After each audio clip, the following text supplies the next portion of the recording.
विठूचा गजर हरिनामाचा झेंडा रोविला, वाळवंटी चंद्रभागेच्या काठी डाव मांडला, वाळवंटी चंद्रभागेच्या काठी डाव मांडला, या विठूचा गजर हरिनामाचा झेंडा रोविला, या विठूचा गजर हरिनामाचा झेंडा रोविला, या संतांचा मेळा गोपाळांचा डाव मांडिला, या संतांचा मेळा गोपाळांचा डाव मांडिला, या विठूचा गजर हरिनामाचा झेंडा रोविला, विठूचा गजर हरिनामाचा झेंडा रोविला, विठूचा गजर हरिनामाचा झेंडा रोविला, विठूचा गजर हरिनामाचा झेंडा रोविला. धन्यवाद.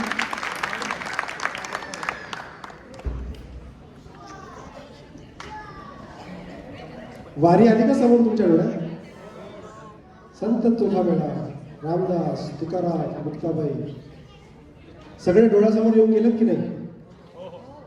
तर असाच एक कार्यक्रम तुमच्या समोर घेऊन येत आहे मराठी शाळा. मराठी शाळा सादर करत आहे संतांच्या भेटीला. आपण सगळ्यांनी त्यांचं जोरदार टाळ्यांनी स्वागत करूया.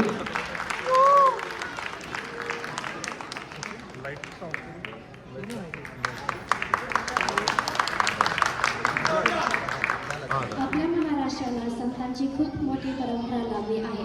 इथे ज्ञानेश्वरांनी ज्ञानदीप लावला, नामदेवांनी भक्तीचा गजर केला, मुक्ताबाईंनी प्रेमाचा संदेश दिला, जनाबाईंनी श्रमातही देव पाहिला आणि एकनाथ तुकारामाने सर्वांना माणुसकीची शिकवण दिली.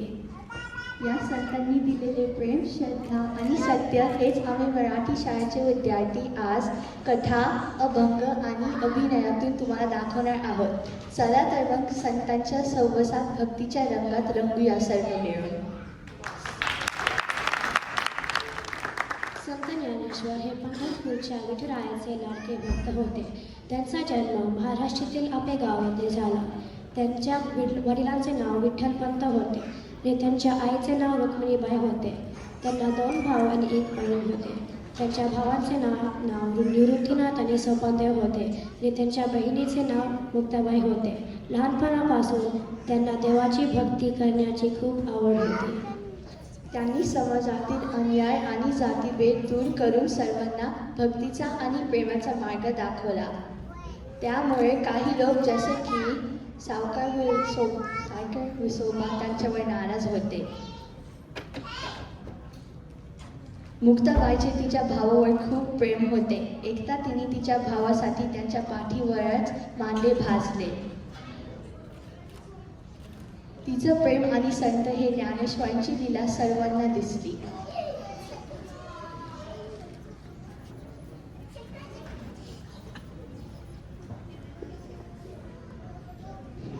मुक्ता, मला आज मांडे खूप खाण्याची इच्छा आहे.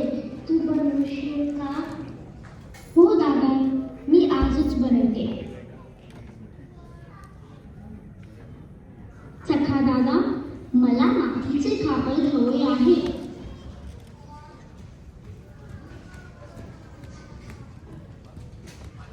एका जरी दुकानदाराने या मुलांना एक जरी वस्तू दिली तरी त्यांना गावाबाहेर ढकलून देण्यात येईल आणि त्यांच्या कुटुंबाला वाळीत टाकले जाईल. हे मस्ताने मुक्ताई रडत घरी आली. आपल्या दादासाठी मांडे बनवता येणार नाही याचे तिला फार दुःख झाले. काय झालं? का रडतेस? मुक्ताने घडलेली सगळी हकीकत दादाला सांगितली. बस एवढंच ना? मग तू काय दुःखी होते? आपण छान मांडे बनवले. जा आता तू सगळी तयारी कर.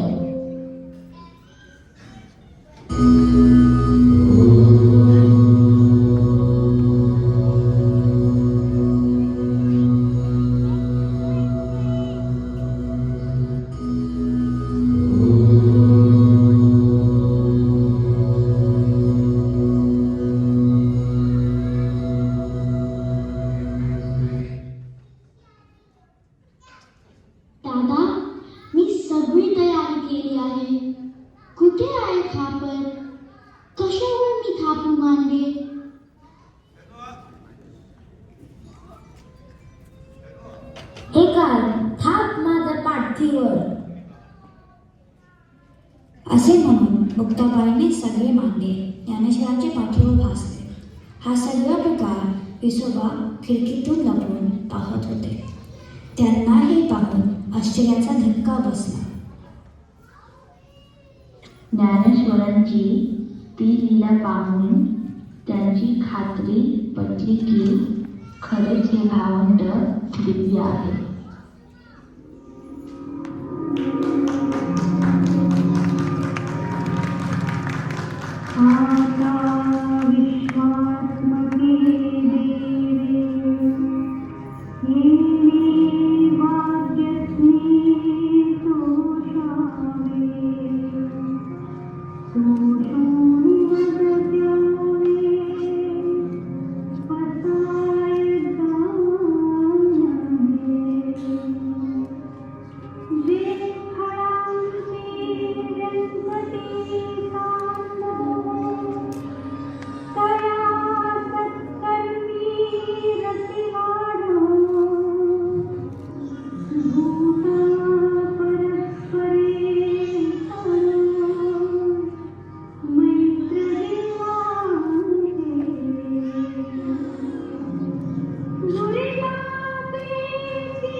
आता आपण ऐकणार आहोत संत मुक्ताबाईबद्दल.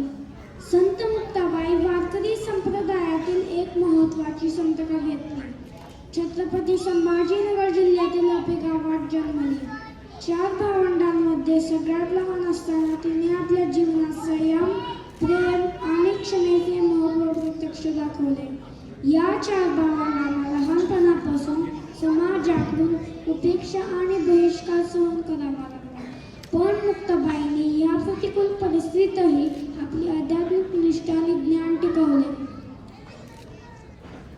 कठीण प्रसंगांमध्येही तिने आपल्या भावांना सकारात्मक राहण्याचे धैर्य दिले. तिच्या जीवनातून संयम, प्रेम आणि स्त्री पुरुष समानतेची शिकवण मिळते. मुक्ताबाई खूप साधी, भक्तिशील आणि दयाळू होती. ती आपल्या भावांसोबत असायची. ती लहान असूनही आपल्या भावांना साधनेत आणि घरच्या कामात मदत करायची. लोकांवर प्रेम करायची, गरजू लोकांना मदत करायची आणि सगळ्यांना भक्तीचा मार्ग दाखवायची. चला तर मग आता मुक्ताबाईची गोष्ट बघूयात या पुढच्या गीतामधून.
पाठ होत्या आणि त्यांचे अभंग भक्तीने भरलेले असत. जनाबाईंचे अभंगांमध्ये साधेपण, भक्ती आणि निष्ठा स्पष्टपणे दिसते.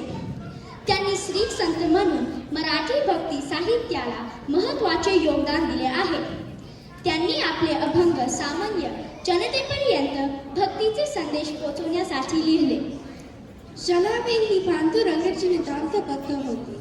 पांडुरंग तिला खूप श्रुती चित्र खाऊन परत करत असे. एकदा रात्री कामानंतर तक्राने तो तिच्या स्त्रीची सोपी गेला आणि त्याच्या स्त्रीवर हार तिथेच पडला. दुसऱ्या दिवशी गावकऱ्यांनी जनाबाईवर हार चोरण्याचा आरोप केला. अगेन पांडुरंग प्रसन्न झाला आणि जनाबाईवर संकट आले. हीच कथा आपण पुढे नृत्यातून पाहणार आहोत.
लहान संत नामदेवांचे विठोबावर प्रचंड प्रेम होते.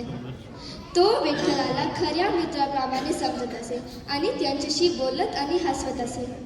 इतर कोणाचाही त्यांच्यावर विश्वास बसत नसला तरीही नामदेव म्हणतात, विठोबा माझा सखा आहे. या पुढील गोष्टी आपल्याला संत नामदेवांच्या अपार भक्तीची ओळख करून देते. नामदेवांच्या वडिलांचं नाव दामाजी आणि आईचे नाव गोणाई होते. दामाजी पंत विठ्ठलाच्या मंदिराची नियमित देखभाल करत असत. एक दिवस त्यांची तब्येत बिघडली. त्यामुळे त्या दिवशी लहान नामा देवाला नैवेद्य घेऊन गेला. त्याने विठोबाला प्रेमाने अन्नाचा प्रसाद अर्पण केला आणि मनापासून वाट पाहू लागले की विठ्ठल तिथे स्वतः येऊन ते प्रसाद खाईल. त्यांच्या भक्तीने प्रसन्न होऊन विठ्ठल तिथे खरोखर प्रकट झाले आणि त्याने नामदेवांचा हातचा नैवेद्य खाल्ला. खरी भक्ती, श्रद्धा आणि प्रेम असेल तर देव किंवा यक्ष नक्कीच आपल्या समोर प्रकट होईल. या लहान भक्ताच्या प्रामाणिक भक्ती आणि प्रेमामुळे विठोबा स्वतः प्रकट झाले. संत नामदेव हे प्रेम, भक्ती आणि समानतेचे प्रतीक होते. त्यांनी दाखवून दिले की देव फक्त मंदिरात नसतो तर तो प्रत्येकाच्या हृदयात असतो.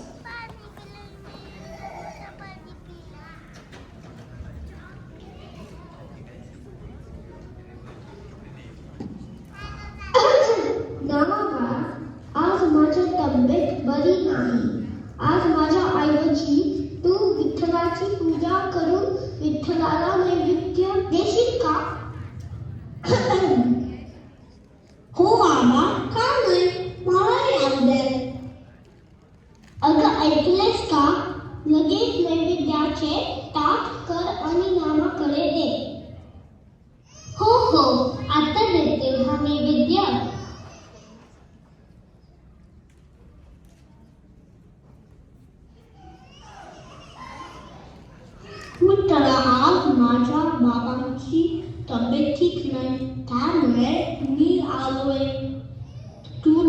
हा नैवेद्य खाऊन घे बरं. बरेच वेळ झाला तरी विठ्ठलाच्या मूर्तीची काहीही हालचाल झाली नाही. हे पाहून नामा रडवेला झाला. त्याला वाटले विठ्ठल आज त्याच्या हातचं नैवेद्य खात नाही. विठ्ठला, रोज तुम्ही नैवेद्य खाता, आज का खात नाही? लहान रामाची श्रद्धा आणि भक्ती पाहून विठ्ठल तिथे प्रकट झाले आणि त्याने नैवेद्य ग्रहण केला. नाना, नैवेद्य कुठे आहे? आई, नैवेद्य विठ्ठलांनी खाल्ला. अरे, असं कसे शक्य आहे? चला, मी तुम्हाला दाखवतो.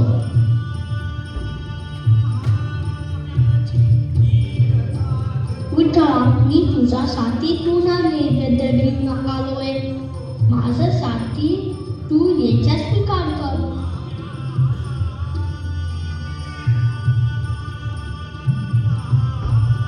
विठ्ठल प्रसन्न होऊन नैवेद्य खातो आणि आजूबाजूचे सगळे लोक आश्चर्यचकित होऊन विठ्ठलाला नमस्कार करतात.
संत एकनाथ महाराज हे मराठी संत साहित्यातील अत्यंत महत्त्वाचे आणि लोकप्रिय संत कवी होते.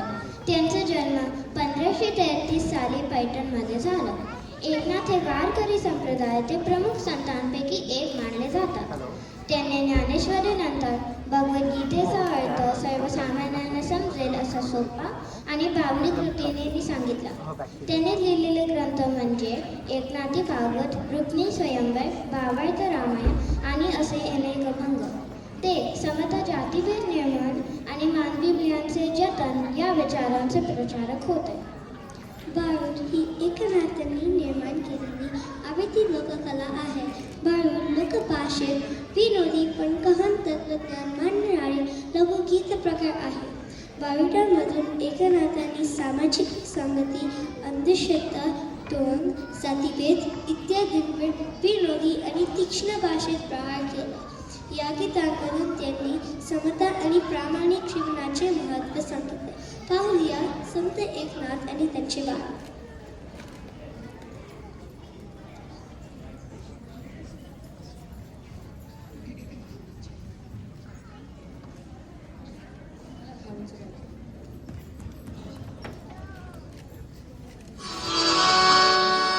सूर्योदय प्रकाश पडला माझ्या डोंगराला,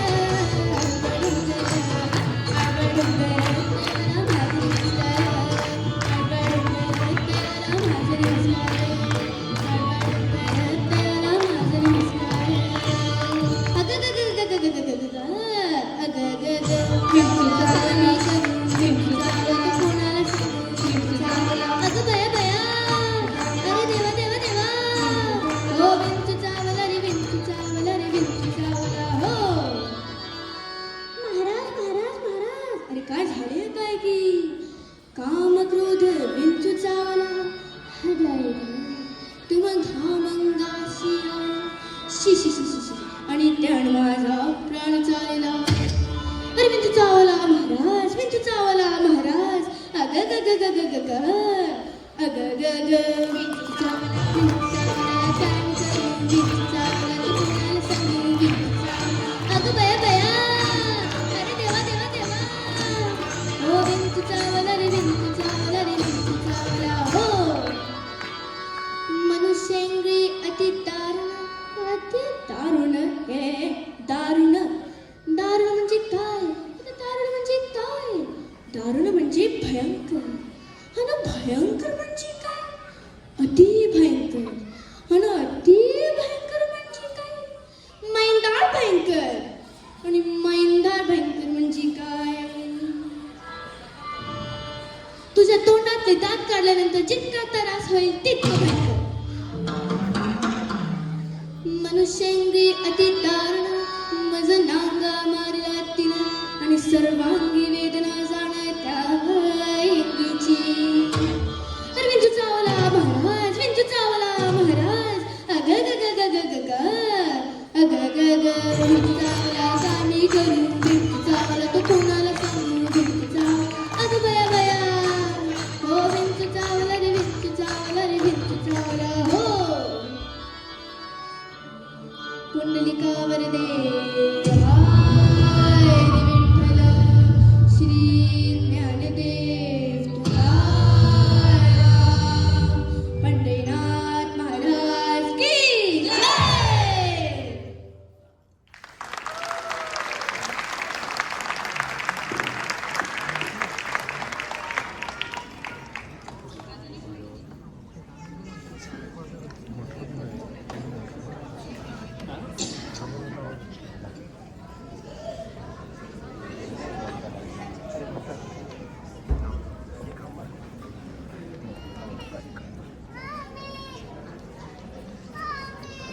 ज्ञानदेवी रचना पाया तुका झालोसे कळस.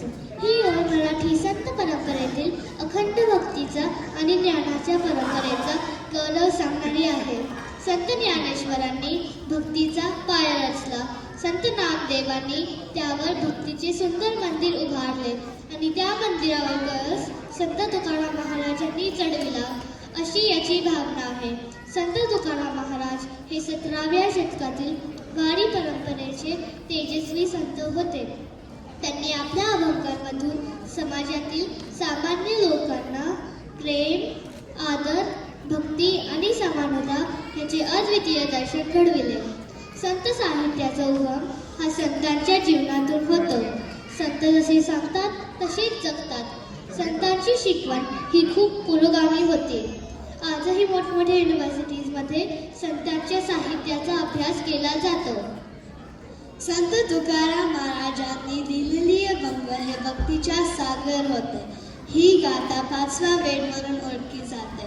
समाजातील काही विरोधकांनी ही तुकारामांची गाथा इंद्रायणी नदीत बुडवली. त्यावेळी तुकाराम महाराज फार दुःखी झाला. त्यांना वाटले की मी देवाचे नाव हे लिहिलेले शब्द आता कायमचे हरवले. ते उदास झाले. त्यांनी अन्नपाणी सोडले, हरिपाठ कीर्तन सर्व थांबवले. परंतु त्यांची भक्तना ही गाथा पाठ झाली होती. लोकांनी ही गाथाची गजर पुन्हा सुरू केली. त्या क्षणी तुकाराम महाराजांचे हृदय आनंदाने भरून आले. त्यांना लक्षात आले की ही गाथा माझी नाही, ती विठ्ठलाची आहे. देवाचे नाव कोणीही नष्ट करू शकत नाही. त्यांची शिकवण अजून जिवंत आहे.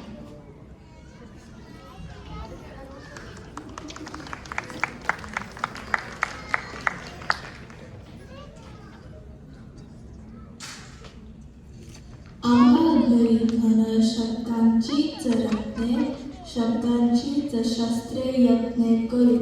शब्दचे अमुच्या जीवाचे जीवन, शब्दे वाटू धन जन लोका. तुका म्हणे पहा, शब्दची हा देव, शब्दची गौरव पूजा करू. बेटा रंजली गांजली यासी जो आपुले, तोची साधू ओळखावा देवतेची जाणावा. लहानपण देगा देवा, मोठी साखरेचा रागा. ऐरावत रत्न चोर, त्यासी अंकुशाचा माळ. जया अंगी मोठेपण, तया यातना मुठीनं. मोले गाठले हृदया, नाही